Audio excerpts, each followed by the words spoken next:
दूर दूर बैठो, जैसे हाथ नहीं लगता, ये बैठो, इसकी आगे था अल्हम्दुलिल्लाह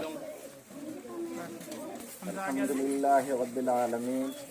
वस्सलातु वस्सलामु अला सय्यिदिल मुरसलीन व अला आलिहि व अस्हाबिहि अजमाइन।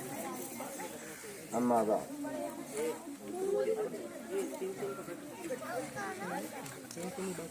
गांव से आए हुए मेरे बुजुर्गों और दोस्तों, मैं आपका इस मुबारक महफिल में, जो कि लाजवाब, कीमती और एक हमारे